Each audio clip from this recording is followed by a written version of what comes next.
Ce week-end, le compte Twitter de Valérie Damido a été suspendu plusieurs heures après un tweet sur les militants de Génération Identitaire, un groupuscule d'extrême droite.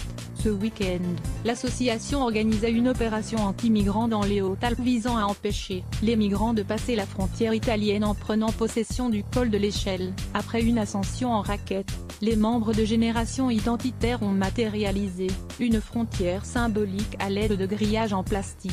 L'animatrice a commenté le tweet d'un militant évoquant cette opération avec un cliché d'avalanche. En légende, Valérie Damido a écrit « Un bon pétard là-dessus et hop. Tous à la maison les identitaires ».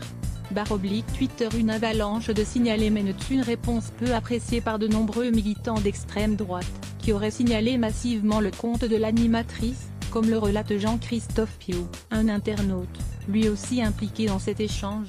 Ce week-end, les militants de Génération Identitaire lancent leur opération de communication. En réponse à un tweet de Ma Pomme, Valérie Damido répond avec un gif d'avalanche et un message qui parle de tous les renvoyer à la maison les identitaires. Je ne sais pas combien de réponses a subi Valérie Damido, mais j'ai dû bloquer dans les 500 comptes, explique-t-il dans une série de tweets. La modération de @TwitterFran est encore tout un poème. Je vous raconte. Padre Pio Padre Pio, 24 avril 2018. Au même moment, l'homme explique que plusieurs comptes ont commencé à signaler le tweet de Valérie Damido, arguant qu'il s'agissait d'une menace de mort. Résultat, le compte de Valérie Damido a été suspendu pendant plusieurs heures. En revanche, Twitter n'a strictement rien fait face à la masse inouïe d'injures qu'elle a reçues. Les menaces de violence, les incitations au viol, les attaques sur le physique, le métier, la corpulence etc., a expliqué Jean-Christophe Piau, mettant en cause la modération automatique du réseau social.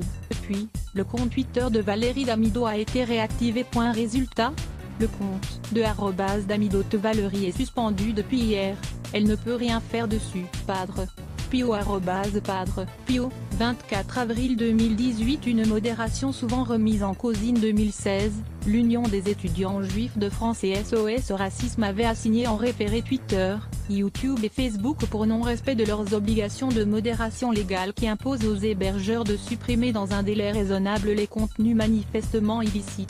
Lors d'un testing de masse réalisé par les deux associations et SOS Homophobie, Twitter apparaissait comme « le mauvais élève ». Sur 205 contenus haineux signalés, seuls 8 avaient été retirés. La Parisienne.